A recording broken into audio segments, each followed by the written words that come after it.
42% reservation సాధనకై BC విద్యార్థి శిక్ష చేపట్టిన నిర్వహిస్తున్న రాయసన్నకు,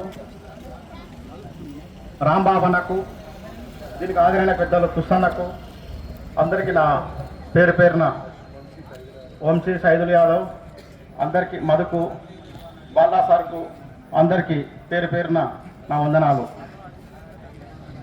అసలు బీసీ ఉద్యమం అనేది ఒక అశాస్త్రీయంగా ఎలాంటి పారదర్శకత లేకుండా నడుస్తున్నట్టు నాకు అనిపిస్తుంది ఉద్యమం. బీసీలు అంటే ఓ నలుగురు ఐదురో కాదు, 130 కులాల సమస్య ఇది.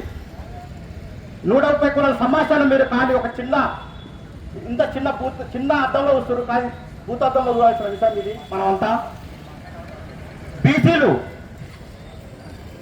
కొందరు మాట్లాడుతూ 42% రాని తర్వాత చూద్దామంటారు. 42% ఎవరికి? అసలు 42% రిజర్వేషన్ ఎవరి కోసం పోరాటం చేయాలి? మనం అంతా కలిసి రాజకీయ రిజర్వేషన్ అణగారిన వర్గాలకు అంటే దూరంగా నెట్టివేయబడిన కులాలకు రిజర్వేషన్లు ఇవ్వాల్సిన ఆవశ్యకత ఎంతైనా ఉంటుంది. కానీ అది మర్చిపోయి మనం కొందరు బీసీ రిజర్వేషన్ 42% 42% అంటారు. 42% ఎందుకు, ఎవరి కోసం తెచ్చుకోవాలి? చూస్తానా 42% అంటే కొన్ని వర్గాల కోసం, కొంత మరీ భూస్వాములు, మరో పెద్ద వర్గాలు భూస్వాములు తయారు కావడం కోసం 42% రిజర్వేషన్ తెచ్చుకుందామా?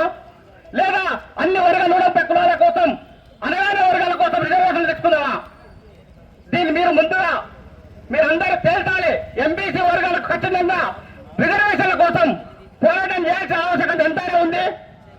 ముఖ్యంగా బీసీలు, ఎంబీసీ కులాలు, సంచార జాతులు, అపసంచార జాతులు ఇప్పటికి కనీస వార్డు మెంబర్ కూడా 100 కులాలపై కాలేదు.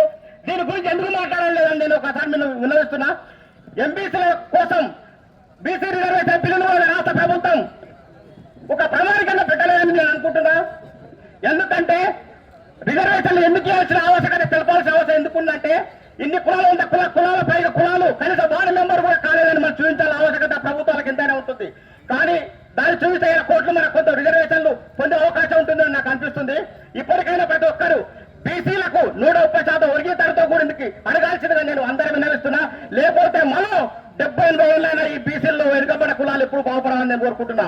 ఈ కులాలు అక్కడక్కడ వేరుపడే చిన్న సంఖ్యంగా మైనార్టీ కులాలు ఉంటాయి. వీళ్ళు ఆర్థికంగా బలంగా లేరు, కండబలం లేదు, వీళ్ళు గుంపు సంఖ్యాపరంగా వీళ్ళు బలంగా లేరు. కాబట్టి వీరు మనం 70 ఏళ్ళైనా ఈ దేశంలో బాగుపడే పరిస్థితి ఉన్నది. ఈ దేశంలో బాగుపడాలంటే వర్గీకరణ ఒకటి దీని శాసనం, ఆ వర్గీకరణ కూడా రిజర్వేషన్లు అడగాలని ఆడుకుంటాను. ఈ సందర్భంగా నేను విన్నవిస్తూ అందరికీ థ్యాంక్ యూ అవకాశం ఇచ్చిన రాయసలకు.